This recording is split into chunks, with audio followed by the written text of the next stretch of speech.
Capítulo 6. La preparación. A las 4 en punto llegó Karen, como si me hubiera conocido de siempre. Se acercó y con fuerte abrazo nos saludó. Le presenté a Alfonso y juntos los tres entramos a la heladería. Sin perder tiempo, enfiló su conversación al tema de los platillos voladores. Por cortesía y por consideración, no interrumpí la fantástica historia que brotaba de sus labios. Habló de unos maestros marcianos que le habían dado mi dirección y teléfono, de unos cursos tomados a través de una señora mexicana llamada Marla, de cómo había abandonado su carrera de cantante operática para difundir las enseñanzas de los maestros. No entendí mayor cosa, pero mi agudo interés por todo lo que estuviera relacionado con ovnis me impidió cortarle de raíz su charla. Karen llegó a Colombia con el único propósito de dictar cursos y ponerme al tanto de los asuntos cósmicos. Para ello, se reunió con un grupo de personas y les enseñó sus técnicas especiales de comunicación con los extraterrestres. Gracias a algunas gestiones, logramos encontrar la sala de conferencia, localizada en el Colegio Nacional Camilo Torres. Durante 3 días, narró sus experiencias con los marcianos y las condiciones de vida en aquel planeta. Todos, sin excepción, mirábamos desconcertados al conferencista. Los segundos transcurrían y el interés aumentaba. El grupo de personas muy selectos, profesionales en diferentes especialidades, se abstuvieron de dar un veredicto definitivo, porque carecieron de elementos de juicio suficientes para juzgar su historia. Karen se robó la atención del público. Ni un murmullo se oyó mientras hablaba. Anunció para la semana siguiente un curso con un nombre bastante atractivo: Introducción a la Ciencia Cósmica. Para alguien cuya vida ha sido enmarcada en los límites de lo racial, cuyos patrones andinos, preferentemente delineados por la sociedad, para los que la vida misma es una rutina absurda, en el fondo sienten la necesidad de romper ese estilo de concebir las cosas. Claman por una liberación, pero están fuertemente atados a sus costumbres y a su pasado. La voz de la mujer, convencida de sus ideas, causó el impacto que se esperaba. Sutilmente caló en las mentes de los oyentes y quebró el ayer en pedazos. La ciencia y la religión afirmaron por muchas centurias la soledad del hombre en el universo. Y Karen hablaba de los marcianos como si se refiriera a un asiático o a un europeo. No pude negarlo, también caí yo. Habló del amor universal, de la necesidad de comunicación interplanetaria en beneficio del género humano. Finalizada la charla, un arquitecto ofreció un pequeño salón en su casa y allí se dictarían las primeras clases de ciencia cósmica. La admiración por Karen aumentó. Reunió un grupo de personas con ciertas capacidades paranormales y les enseñó las técnicas de comunicación con los maestros del cosmos. Había videntes, medium, telépatas, toda una corte de seres dotados por la naturaleza para mirar a lugares donde otros eran ciegos.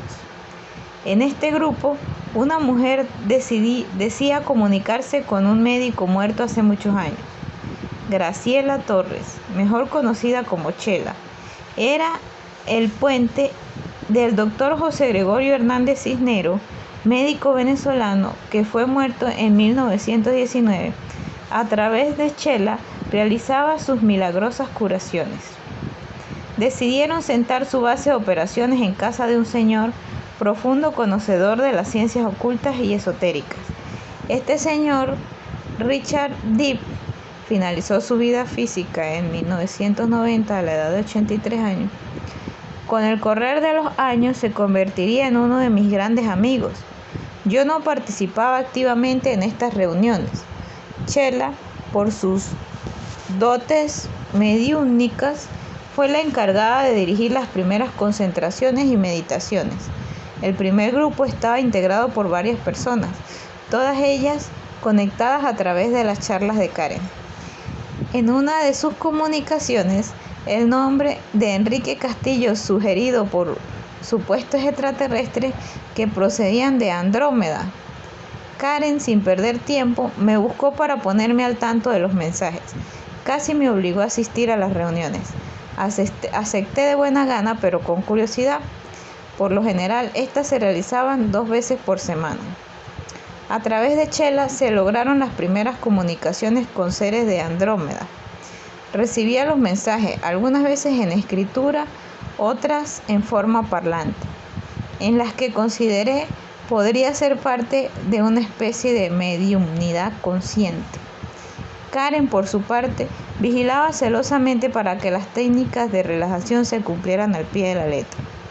A su vez, hacía énfasis en la necesidad de contactar primero con lo que ella denominaba un yo superior. Logramos cierta rutina en la celebración de estas reuniones. 2 veces por semana íbamos, ya fuera a la casa de Richard o a la de Chela. Siempre nos colocábamos en la misma posición, en los mismos puestos. Chela en el centro, Karen a un lado y yo al otro. Al comenzar las sesiones se apagaban las luces principales, quedando encendida una pequeña lámpara. Armados de papel y lápiz esperábamos los mensajes. Un día, la comunicación se centró en la complacencia de los visitantes de Andrómeda por la participación mía en los ejércitos. Según ellos, 3 naves sobrevolaban la ciudad, esperando lograr el contacto físico con 3 miembros de nuestro grupo, elegidos previamente. Transcurrían los meses de junio y julio de 1973. En términos generales, la mayoría de los mensajes estaba relacionada con advertencias mesiánicas, recalcando en nuestros patrones de conducta y alentándonos a mejorar nuestras actitudes frente a la vida. El interés por las reuniones se acrecentó de tal forma que ninguna persona faltaba a las mismas. Chela, con la facilidad de quienes han nacido específicamente para cumplir una determinada función, entraba rápidamente en comunicación. Los días pasaron y los ejercicios de preparación se sucedieron uno tras otro, hasta que nos informaron la fecha de nuestro primer contacto físico con ellos. Sería el 11 de octubre de 1973. Nos miramos desconcertados. Al fin, la tan ansiada visita. El día fijado, a las 10 de la noche, partimos un grupo para la casa de Chela. Íbamos 16, pero solamente 3 tendrían la oportunidad de subir a las naves. El lugar de la reunión sería un sitio al norte de Bogotá, mejor conocido como La Calera. Detuvimos los autos en el kilómetro 8. Nos bajamos rápidamente. La noche fría, el viento soplaba fuerte y una molesta llovizna pronto empapó nuestras ropas. A través de un camino bastante difícil, debimos llegar a una loma distante algunos metros. A la media hora arribamos al pequeño monte. Momentos antes, una agria disputa surgió a raíz de la compañía de 4 extraños que no habían sido invitados. Sin embargo, estas personas decididas y casi agresivas se resistieron a volver a Bogotá. Ellos sabían del contacto con extraterrestres a realizarse esa noche. No quise intervenir y mi amigo Alfonso Blanco, a la postre, evadió también la riña. Por fin los dejamos venir con nosotros. Ya en la cumbre preparábamos el contacto. Primero había una comunicación telepática y luego los seres de Andrómeda darían los nombres de las personas que subirían al platillo. Formamos un círculo, nos tomamos de las manos, todos estábamos nerviosos e inseguros. Yo bromeaba con el doctor Cosme Mejida, uno de los integrantes del grupo. Cosme confundía cada estrella, cada nube con los platillos voladores y me divertía esa actitud. Yo estaba muy escéptico sobre los resultados de esa noche. Chela recibió el primer mensaje. Ya estamos aquí, hermanos. En 10 minutos daremos los nombres de los contactos. Todos giramos nuestras cabezas, buscando huellas que evidenciaran la presencia de los aparatos. Cada uno de nosotros pensó en llegar a ser el favorecido, pero no vimos nada y las comunicaciones continuaron interrumpidas. La llovizna se hizo intensa y el frío penetró los huesos. Como en mensajes anteriores, mi nombre había sido tenido en cuenta por los extraterrestres.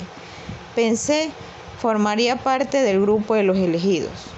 Uno de mis compañeros lanzó un grito señalando unas luces entre las nubes, pero otro, después de mirar detenidamente, dedujo que eran los faros de algún automóvil próximo. La tensión creció y los nervios casi nos traicionaban. La medium rompió el silencio. Habían pasado 20 minutos desde las últimas indicaciones. Ya estamos aquí, hermanos. Hemos decidido que sean 5 los elegidos.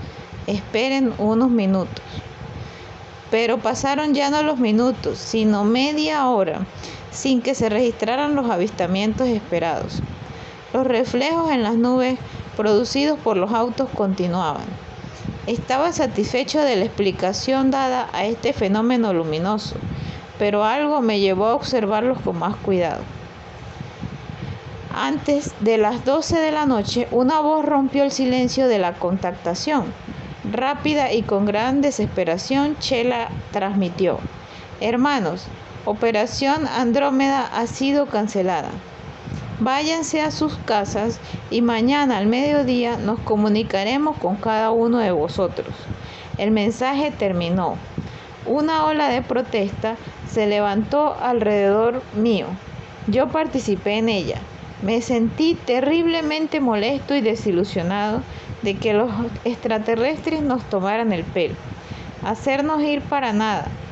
Todos estábamos propensos a una pulmonía y los seres de Andrómeda decidían postergar para otro día la cita.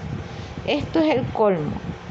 ¿Cómo es posible que entidades tan evolucionadas nos gastaran bromas tan pesadas? Richard y Karen terciaron en mi protesta. Con la voz calmada trataron de serenar los ánimos. Son las pruebas de los maestros, dijeron. Yo no me quedé muy convencido de la explicación. Sin oír los consejos de los otros, con mi humor desbaratado, maldiciendo a diestra y siniestra, bajé rápidamente al lugar donde se encontraban los automóviles. Poncho, así llamábamos a Alfonso Blanco, me siguió, animándome a reconsiderar mi posición. ¿Qué extraterrestres ni qué 8 cuartos? Me sentí en el centro de la estupidez mejor organizada en toda la historia de la humanidad. Caminando un poco desligado de la realidad, aún mal geniado y sumergido en mis pensamientos, sentí de pronto una orden terminante. ¡Alto ahí! Levanté la cara y una luz fuerte iluminó mis ojos, cegándolos por un instante. Alcancé a notar una imponente metralleta corta que apuntaba justo a mi cuerpo. Poncho se detuvo y a lo lejos observé que los otros miembros del grupo se habían detenido inmediatamente. De entre la maleza, los árboles y la oscuridad surgieron sombras uniformadas. No eran extraterrestres, eran miembros del ejército y de la policía de Colombia. Un oficial nos preguntó la razón de nuestra presencia en la zona. Se encontraban por allí por una llamada hecha a la estación 100 de policía de parte de unos campesinos que informaron haber visto un helicóptero volando bajo por los campos. Pensaron que podría ser contrabando y sin pérdida de tiempo alertaron a las autoridades. Inmediatamente asocié las extrañas luces que nosotros asegurábamos pertenecían al reflejo de los automóviles con los platillos voladores. No había duda, los campesinos habían observado lo mismo que nosotros. No eran automóviles, eran... Richard Deep, el de mayor edad, se adelantó al oficial que dirigía la patrulla y se identificó. Coincidencialmente llevaba una tarjeta de un amigo general de la República y por tal fue confundido. Al mirar la tarjeta, el rostro del oficial enmudeció, cuadrándose al momento para presentarle sus respetos al improvisado general. Richard explicó nuestra presencia en el lugar como parte de las prácticas de meditación y de la vida contemplativa que el grupo realizaba en campo abierto a menudo.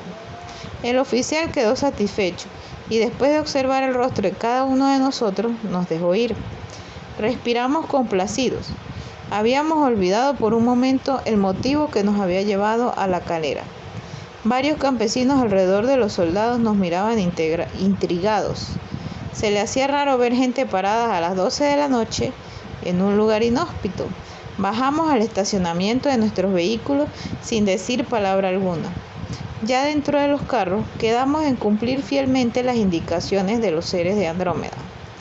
Todos en nuestras casas a las 12 del día siguiente esperaríamos los mensajes y a las 8 de la noche nos reuniríamos en la casa de Richard Deep para comparar la información de cada uno. Con esta aclaración nos fuimos a nuestros respectivos hogares.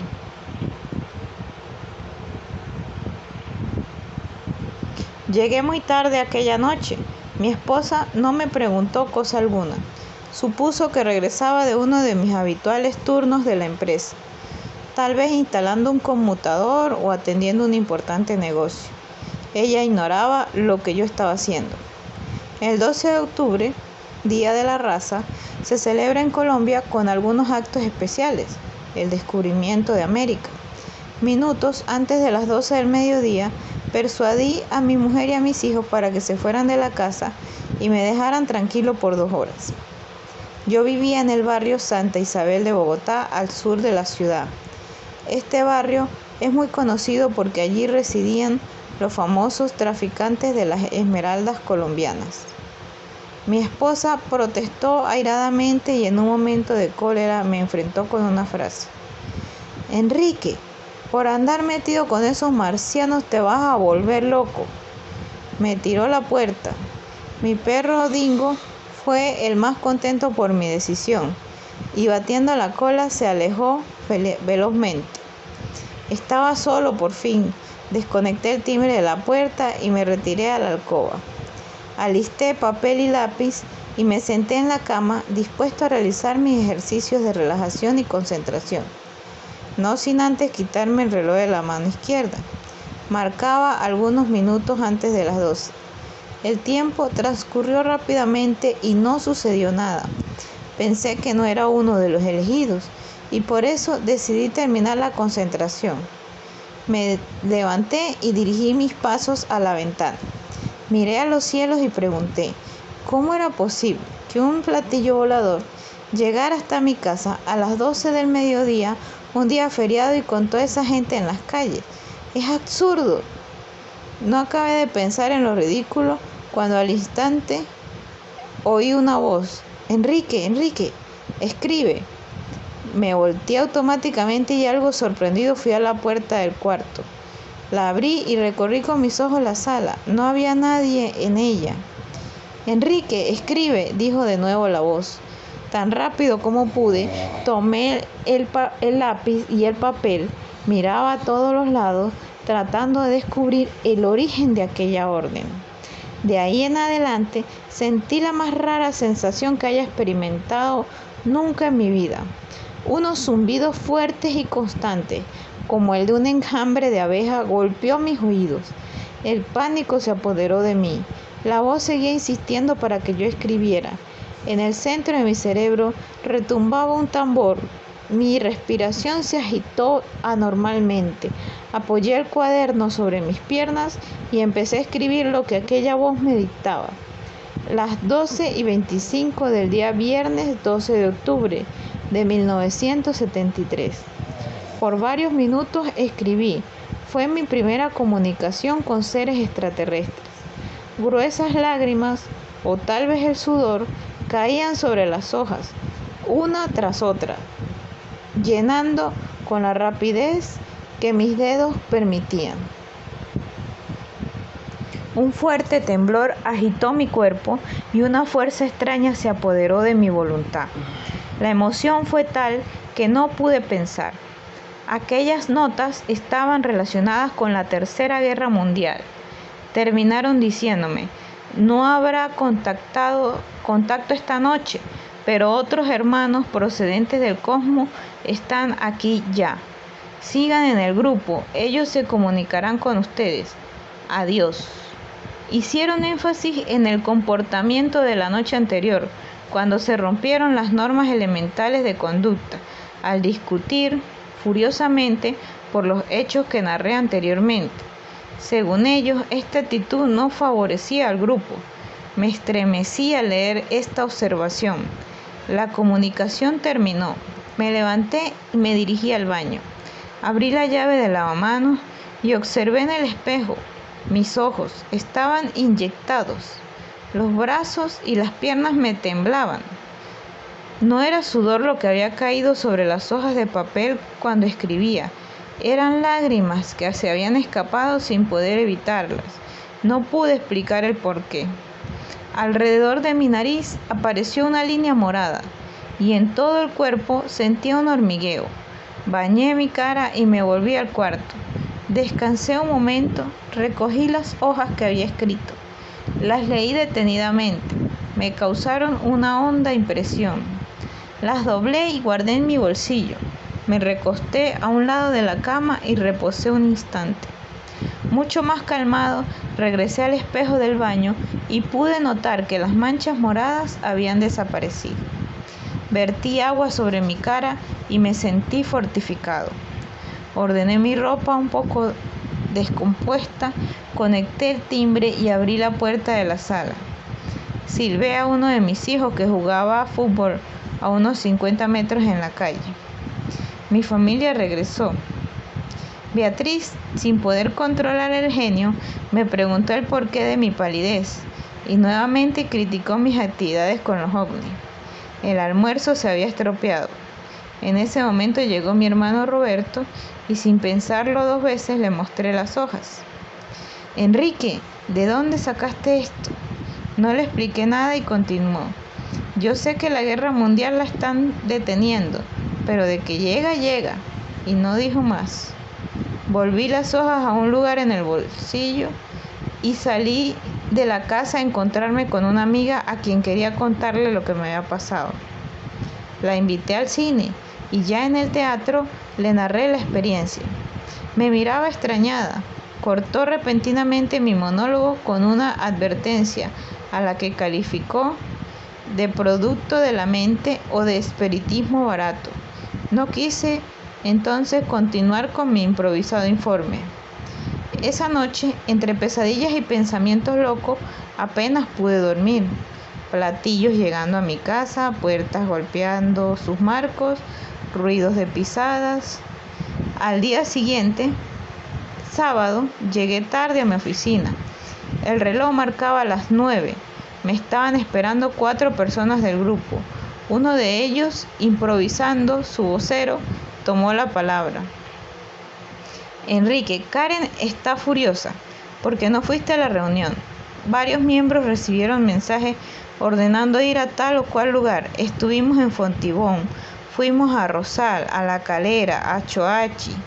Esperamos en vano hasta las 3 de la mañana y nadie apareció. Lo escuché sin pronunciar palabra alguna. Le respondí calmadamente que la razón de mi ausencia se debía al mensaje recibido el día anterior, en el cual los seres de Andrómeda me decían que esa noche no habría contacto. Mis amigos se miraron entre sí. Les entregué las hojas dobladas y las leyeron ávidamente. Una idea cruzó por mi cabeza. Advertí a los 4 inesperados visitantes del grupo que mantuvieran el secreto bien guardado hasta la reunión de la noche. Yo quería encontrar la verdad, y la verdad se revelaría esa noche.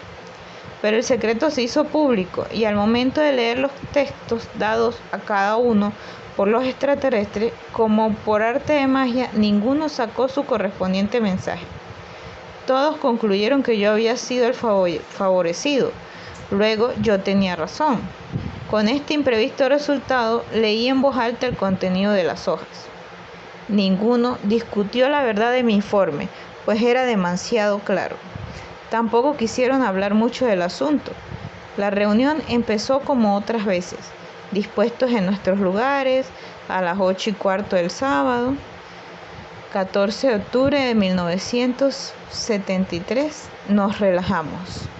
Me senté de espaldas a una ventana que daba a la calle.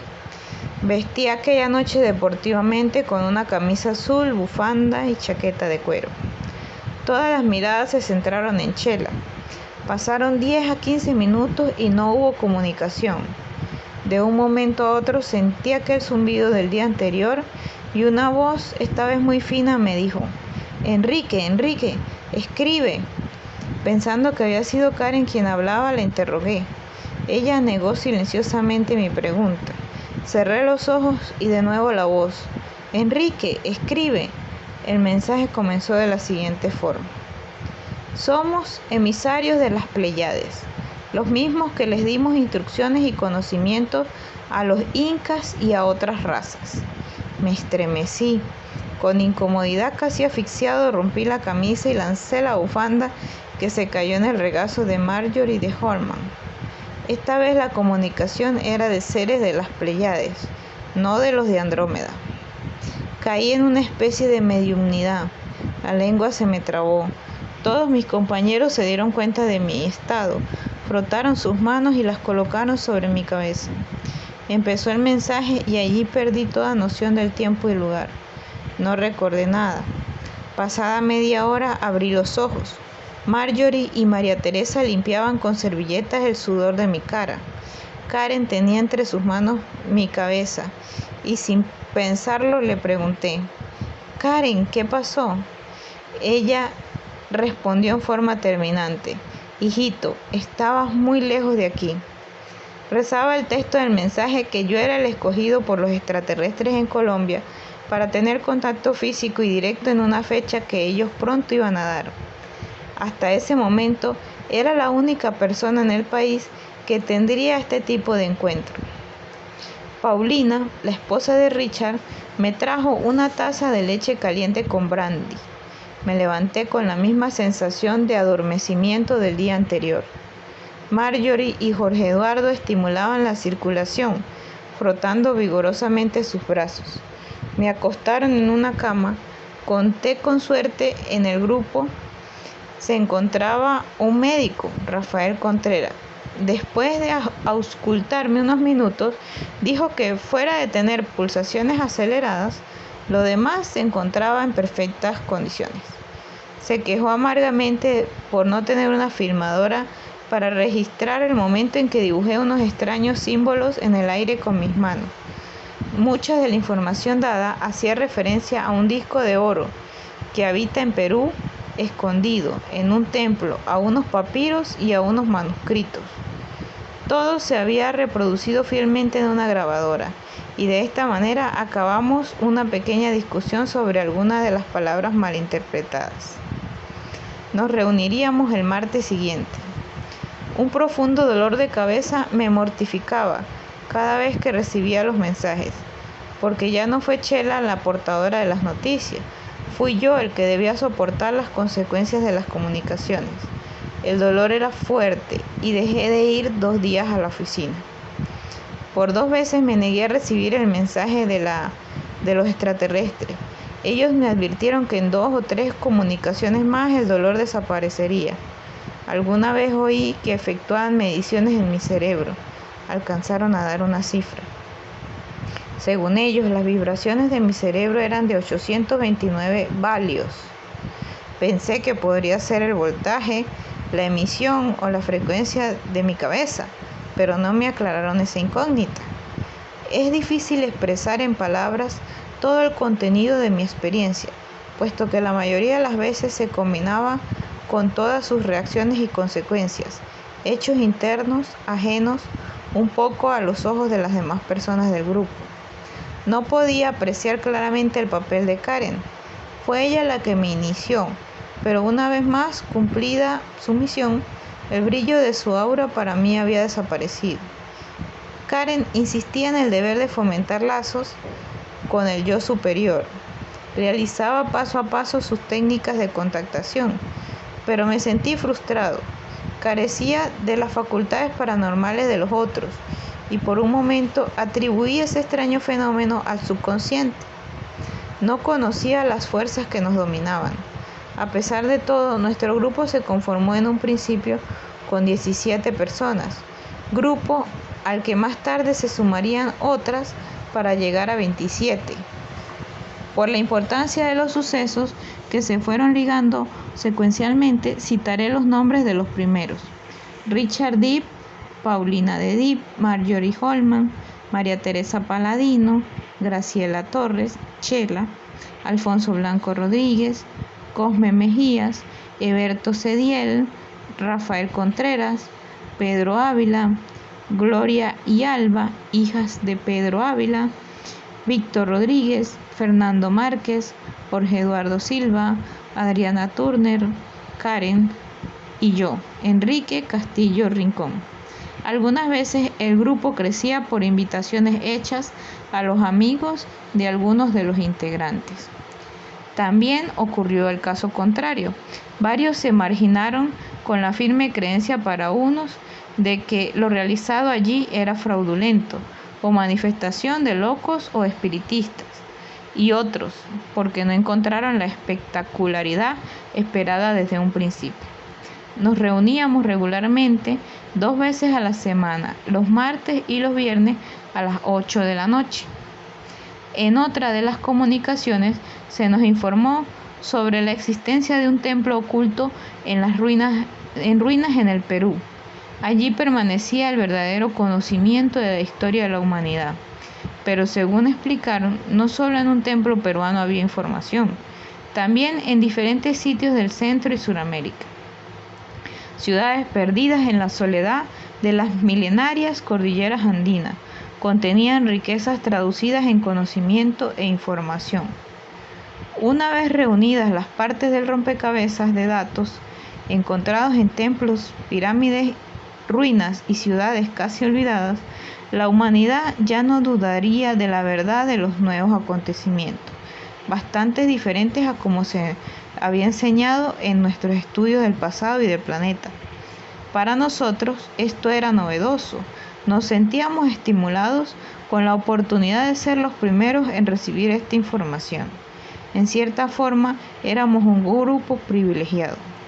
Por momentos, y a pesar de tener evidencia en nuestras manos, dudábamos. A finales de octubre de ese mismo año, de 1973, los emisarios de las Pléyades anunciaron la fecha del contacto físico con ellos. Había llegado el momento y nosotros estábamos preparados. Final del capítulo 6.